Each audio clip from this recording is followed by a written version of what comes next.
ಇವತ್ತು ದಕ್ಷಿಣ ಕನ್ನಡ ಜಿಲ್ಲೆಯ ಯುವ ಕಾಂಗ್ರೆಸ್ ವತಿಯಿಂದ ಪತ್ರಿಕಾಗೋಷ್ಠಿಯನ್ನು ಇವತ್ತು ನಾವು ಕರೆದಿದ್ದೇವೆ.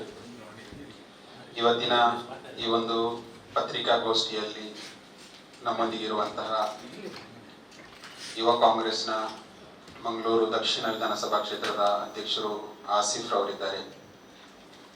ಅದೇ ರೀತಿ ಬ್ಲಾಕ್ ಅಧ್ಯಕ್ಷರಾಗಿರತಕ್ಕಂತಹ ಪೃಥ್ವಿರಾಜ್ ರವರಿದ್ದಾರೆ.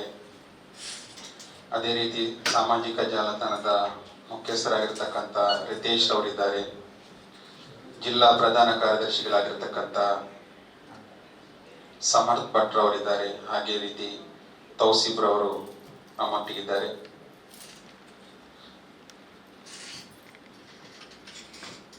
ವಿಶೇಷವಾಗಿ ಇವತ್ತಿನ ಈ ಒಂದು ಪತ್ರಿಕಾಗೋಷ್ಠಿಗೆ ಆಗಮಿಸಿದಂತಹ ಎಲ್ಲ ಪತ್ರಿಕಾ ಮಾಧ್ಯಮದ ಮಿತ್ರರೇ ಹಾಗೂ ದೃಶ್ಯ ಮಾಧ್ಯಮದ ಎಲ್ಲ ಸ್ನೇಹಿತರೆ, ಇವತ್ತು ನಾವು ಪತ್ರಿಕಾಗೋಷ್ಠಿಯನ್ನ ಕರೆದಂತಹ ಉದ್ದೇಶ, ಕಳೆದ 12 ವರ್ಷಗಳ ಮುಂಚೆ ಈ ದೇಶದ ವಿದ್ಯಾರ್ಥಿಗಳಿಗೆ, ಯುವಕರಿಗೆ ಹಾಗೂ ಈ ದೇಶದ ಜನಸಾಮಾನ್ಯರಿಗೆ ಭರವಸೆಯನ್ನು ನೀಡಿ ನಾವು ಈ ದೇಶದಲ್ಲಿ ಅಚ್ಚೇ ದಿನ್ ತರ್ತೇವೆ ಅಂತ ಹೇಳಿಕೊಂಡಂತಹ ನರೇಂದ್ರ ಮೋದಿಯವರು ಮಾತ್ರ ಅಲ್ಲ, ಬೇಟಿ ಪಡಾವೋ ಬೇಟಿ ಬಚಾವೋ ಹೇಳುವುದನ್ನ ಹೇಳಿಕೊಂಡು ನಾ ಕಾವುಂಗಾ ನಾ ಕಾನೇ ದೂಂಗಾ ಅಂತ ಹೇಳಿ ಈ ದೇಶದ ವಿದ್ಯಾರ್ಥಿಗಳ, ಯುವಕರ ಮತವನ್ನ ಪಡೆದು ಅಧಿಕಾರಕ್ಕೆ ಬಂದಂತಹ ನರೇಂದ್ರ ಮೋದಿ ಸರ್ಕಾರ ಕಳೆದ 12 ವರ್ಷಗಳಲ್ಲಿ ಪ್ರತಿದಿನವೂ ಕೂಡ ಈ ದೇಶದ ವಿದ್ಯಾರ್ಥಿಗಳು, ಯುವಕರು ಹಾಗೂ ಬಡವರು ನಿರಂತರವಾಗಿ ಜನರನ್ನ ರಸ್ತೆ ಬದಿಯಲ್ಲಿ ನಿಲ್ಲಿಸುವಂತಹ ಪ್ರಸಂಗಗಳನ್ನ ಇವತ್ತು ನಾವು ದಿನೇ ದಿನೇ ನಾವು ನೋಡ್ತಾ ಇದ್ದೇವೆ. ನಮಗೆಲ್ಲರೂ ಕೂಡ ತಿಳಿದಿರತಕ್ಕಂಥ ವಿಚಾರ, ಪ್ರಸಕ್ತವಾಗಿ ಇವತ್ತು ದೇಶದಲ್ಲಿ ನೀಟ್ ಪ್ರಶ್ನೆ ಪತ್ರಿಕೆ ಸೋರಿಕೆಯ ವಿಚಾರವಾಗಿ ದೇಶಾದ್ಯಂತ ಇವತ್ತು ಪ್ರತಿಭಟನೆಗಳು ನಡೆಯುತ್ತಾ ಇದೆ. ಪ್ರತಿ ವರ್ಷವೂ ಕೂಡ ನೀಟ್ ಪರೀಕ್ಷೆಯನ್ನ ಈ ದೇಶದಲ್ಲಿ ಸರಿಸುಮಾರು 20 ಲಕ್ಷ ವಿದ್ಯಾರ್ಥಿಗಳು ಈ ದೇಶದಲ್ಲಿ ನೀಟ್ ಪರೀಕ್ಷೆಯನ್ನ ಬರೀತಾ ಇದ್ದಾರೆ. ಒಬ್ಬ ವಿದ್ಯಾರ್ಥಿ 10ನೇ ತರಗತಿ ಪಾಸ್ ಆದ ನಂತರ PUC ಶಿಕ್ಷಣದ ಜೊತೆಗೆ ನಾನು ಈ ದೇಶದ ಒಬ್ಬ ವೈದ್ಯನಾಗಬೇಕು, ಈ ದೇಶದಲ್ಲಿ ಜನಸಾಮಾನ್ಯರ, ಬಡವರ ಸೇವೆಯನ್ನ ಮಾಡಬೇಕು ಹೇಳುವಂತಹ ಉದ್ದೇಶದಿಂದ ಇವತ್ತು ವಿದ್ಯಾರ್ಥಿಗಳು ಶಿಕ್ಷಣದ ಕಡೆ, ನೀಟ್ ಎಕ್ಸಾಮಿನ ಕಡೆ ಇವತ್ತು ಬರುವುದನ್ನು ನಾವು ಕಾಣ್ತಾ ಇದ್ದೇವೆ. ಅದರ ಜೊತೆಗೆ ಅವರ ಪೋಷಕರು ಕೂಡ ಬಹಳಷ್ಟು ಹಣವನ್ನ ಖರ್ಚು ಮಾಡಿಕೊಂಡು ಆ ವಿದ್ಯಾರ್ಥಿಗಳು ದಿನದ 24 ಗಂಟೆಗಳಲ್ಲಿ ಸರಿಸುಮಾರು 20 ಗಂಟೆಗಳ ಕಾಲ ಹಗಲಿರುಳೆನ್ನದೆ ಯಾವುದೇ ರೀತಿಯಂತಹ ಸಮಯವನ್ನ ವ್ಯರ್ಥ ಮಾಡದೆ ಅವರು ಈ ನೀಟ್ ಎಕ್ಸಾಮ್ ಅನ್ನ ಬರೀಲಿಕ್ಕೆ ಪ್ರಯತ್ನವನ್ನ ಪಡ್ತಾ ಇದ್ರು. ಆದರೆ ಈ ವರ್ಷ 2026 ಮೇ 3ನೇ ದಿವಸ ಈ ದೇಶದಲ್ಲಿ 2026ನೇ ಇಸವಿಯಲ್ಲಿ ಈ ದೇಶದಲ್ಲಿ ಒಟ್ಟು 22 ಲಕ್ಷ ವಿದ್ಯಾರ್ಥಿಗಳು ನೀಟ್ ಪರೀಕ್ಷೆಯನ್ನ ಬರೆದಿದ್ದು. ಬಹಳ ಸಂತೋಷದಿಂದ ಆ ಒಂದು ಫಲಿತಾಂಶಕ್ಕೆ ಕಾಯ್ತಿರುವಂತಹ ಒಂದು ಸಂದರ್ಭದಲ್ಲಿ ಮೇ 7ನೇ ತಾರೀಕು ಒಂದು ಆಘಾತಕಾರಿಯಾದಂತಹ ಬೆಳವಣಿಗೆ ಈ ದೇಶದಲ್ಲಿ ಆಗ್ತದೆ. ಇವತ್ತು ಆ ಮೇ 7ನೇ ತಾರೀಕು ಆ ವಿದ್ಯಾರ್ಥಿಗಳಿಗೆ ತಿಳಿದಿರ್ತಕ್ಕಂಥ ವಿಚಾರ ಏನಂತ ಹೇಳಿದ್ರೆ, ಈ ದೇಶದಲ್ಲಿ ಪ್ರಶ್ನೆ ಪತ್ರಿಕೆ, ನೀಟ್ ಪ್ರಶ್ನೆ ಪತ್ರಿಕೆ ಸೋರಿಕೆಯಾಗಿದೆ ಹೇಳುವಂತಹ ಆಘಾತಕಾರಿ ವಿಚಾರವನ್ನ ಆ ವಿದ್ಯಾರ್ಥಿಗಳು ತಿಳಿದಾಗ ಅವರು ಮನನೊಂದು ಸರಿಸುಮಾರು ಈ ದೇಶದಲ್ಲಿ 23 ವಿದ್ಯಾರ್ಥಿಗಳು ಆತ್ಮಹತ್ಯೆ ಮಾಡಿದಂತಹ ಘಟನೆಗಳು ಈ ದೇಶದಲ್ಲಿ ನಡೀತಾ ಇದೆ. ಆದರೆ ಈ 23 ವಿದ್ಯಾರ್ಥಿಗಳು ಆತ್ಮಹತ್ಯೆ ಮಾಡಿದಕ್ಕೆ ಯಾವುದೇ ಒಂದು ರಾಜಕೀಯ ಕೇಂದ್ರದ ಸಚಿವರಾಗ್ಲಿ ಅಥವಾ ಇನ್ನಿತರ ಮಂತ್ರಿಗಳಾಗಿ ಅವರಿಗೆ ಒಂದು ಸಾಂತ್ವನ ಹೇಳುವಂತಹ ವಿಚಾರವನ್ನು ಕೂಡ ಮಾಡಲಿಲ್ಲ ಹೇಳುವುದು ಬಹಳ ದುರ್ದೈಕವಾದಂತ ವಿಚಾರ. ಇವತ್ತು ಈ ನೀಟ್ ಪರೀಕ್ಷೆ ಮತ್ತೆ ಕೇಂದ್ರದ ಮಂತ್ರಿಗಳು ಹೇಳಿದ್ರು, ನಾವು ಮರುಪರೀಕ್ಷೆಯನ್ನ ಮಾಡ್ತೇವೆ, ನಾವು ನೀಟ್ ಪರೀಕ್ಷೆಯನ್ನ ಮರುಪರೀಕ್ಷೆ ಮಾಡ್ತೇವೆ, ಅದರಲ್ಲಿ ಹಗರಣ ಆಗಿರುವುದು ನಿಜ ಹೇಳುವುದನ್ನ ಅವರು ಹೇಳಿದಾಗ ಇವತ್ತು ನಮಗೆ ಗೊತ್ತಿರಬಹುದು, ಈ ನೀಟ್ ಹಗರಣ ಇದೇನು ಹೊಸತಲ್ಲ. ಕಳೆದ 5 ವರ್ಷಗಳಲ್ಲಿ 100ಕ್ಕೂ ಹೆಚ್ಚಿನ ವಿದ್ಯಾರ್ಥಿಗಳು ಈ ದೇಶದಲ್ಲಿ ಆತ್ಮಹತ್ಯೆಯನ್ನ ಮಾಡಿದ್ದಾರೆ. 2024ರಲ್ಲಿಯೂ ಕೂಡ ಪ್ರಶ್ನೆ ಪತ್ರಿಕೆ ಸೋರಿಕೆ ಆದಾಗ ಇದೇ ಕೇಂದ್ರದ ನರೇಂದ್ರ ಮೋದಿ ಸರ್ಕಾರ ನಾವು ಸಿಬಿಐ ತನಿಖೆಯನ್ನು ನಡೆಸ್ತೇವೆ ಅಂತ ಹೇಳಿ ಸರಿಸುಮಾರು 13 ಆರೋಪಿಗಳನ್ನ ಅವರ ಚಾರ್ಜ್ ಶೀಟ್ ಸಲ್ಲಿಸಲಾಯಿತು. ಆದರೆ ಇಲ್ಲಿವರೆಗೂ ಕೂಡ ಯಾವುದೇ ಒಬ್ಬ ವ್ಯಕ್ತಿಗೆ ಇವತ್ತು ಶಿಕ್ಷೆ ಆಗಿರುವುದು ನಮಗೆ ಕಾಣಲಿಕ್ಕೆ ಇವತ್ತು ಸಾಧ್ಯ ಆಗ್ತಾ ಇಲ್ಲ. ಇವತ್ತು ಮರುಪರೀಕ್ಷೆ ಅಂತ ಹೇಳ್ತಾರೆ. ಕಳೆದ ಮರುಪರೀಕ್ಷೆಯಲ್ಲಿ ಏನು ಮೇ 3ನೇ ತಾರೀಕು 22 ಲಕ್ಷ ವಿದ್ಯಾರ್ಥಿಗಳು ಪರೀಕ್ಷೆ ಬರೆದಿದ್ದು, ಮರುಪರೀಕ್ಷೆ ಬರೆದಾಗ ಕೇವಲ 20 ಲಕ್ಷ ವಿದ್ಯಾರ್ಥಿಗಳು ಮಾತ್ರ ಮರುಪರೀಕ್ಷೆ ಬರೆದಿರುವಂತದ್ದು. 2 ಲಕ್ಷ ವಿದ್ಯಾರ್ಥಿಗಳು ಪರೀಕ್ಷೆಯನ್ನ ಬರೀಲಿಲ್ಲ. ಇದರ ಕಾರಣ ಯಾರಾದರೂ ಹೇಳಿದ್ರ? ಇದರ ಬಗ್ಗೆ ಯಾರಾದರೂ ಚರ್ಚೆಯನ್ನ ಮಾಡಿದ್ರ? ಇವತ್ತು ವಿಶೇಷವಾಗಿ ದಕ್ಷಿಣ ಕನ್ನಡ ಜಿಲ್ಲೆ ಇವತ್ತು ಶಿಕ್ಷಣಕ್ಕೆ ಹೆಚ್ಚಿನ ಆದ್ಯತೆ ನೀಡುವಂತಹ 8 ಮೆಡಿಕಲ್ ಕಾಲೇಜುಗಳು ಇರತಕ್ಕಂತಹ ಒಂದು ಜಿಲ್ಲೆ ನಮ್ಮ ದಕ್ಷಿಣ ಕನ್ನಡ ಜಿಲ್ಲೆ. ಈ ಜಿಲ್ಲೆಯಲ್ಲಿಯೂ ಕೂಡ ಮೇ 3ನೇ ತಾರೀಕು 8,587 ವಿದ್ಯಾರ್ಥಿಗಳು ಪರೀಕ್ಷೆಯನ್ನು ಬರೆದಿದ್ದು.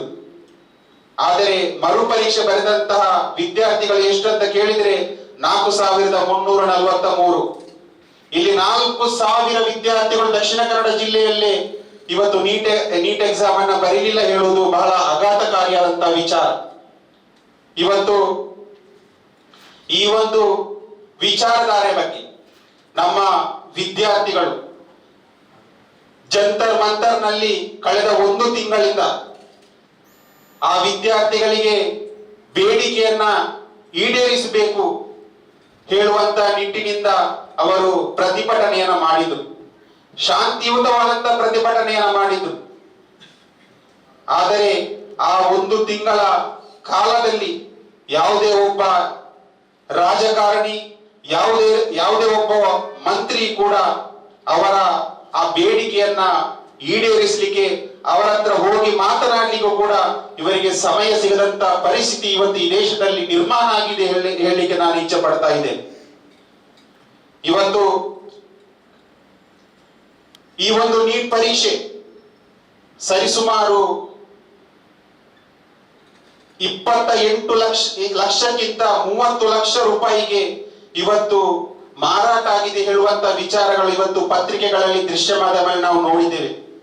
ಇನ್ನು ನಾವು ಈ ಪತ್ರಿಕೆಗಳು ಎಲ್ಲಿ ಯಾವ ರಾಜ್ಯದಲ್ಲಿ ಇವತ್ತು ಸೋರಿಕೆಯಾಗಿದೆ ಅಂತ ಕೇಳಿದ್ರೆ ಇದೇ ಕೇಂದ್ರದ ಬಿಜೆಪಿ ಸರ್ಕಾರ ಆಡಳಿತ ಇರ್ತಕ್ಕಂತಹ ಮಹಾರಾಷ್ಟ್ರ ಆಗಿರ್ಬೋದು ಅಥವಾ ಗುಜರಾತ್ ಆಗಿರ್ಬೋದು, ಬಿಹಾರ ಆಗಿರ್ಬೋದು, ಇದೇ ಬಿಜೆಪಿ ಆಡಳಿತಕ್ಕಂತಹ ರಾಜ್ಯಗಳಲ್ಲಿ ಇವತ್ತು ಏನು ನೀಟ್ ಪ್ರಶ್ನೆ ಪತ್ರಿಕೆ ಲೀಕ್ ಆಗಿರುವುದನ್ನ ಇವತ್ತು ನಾವು ಖಂಡಿಸ್ತಾ ಇದ್ದೇವೆ.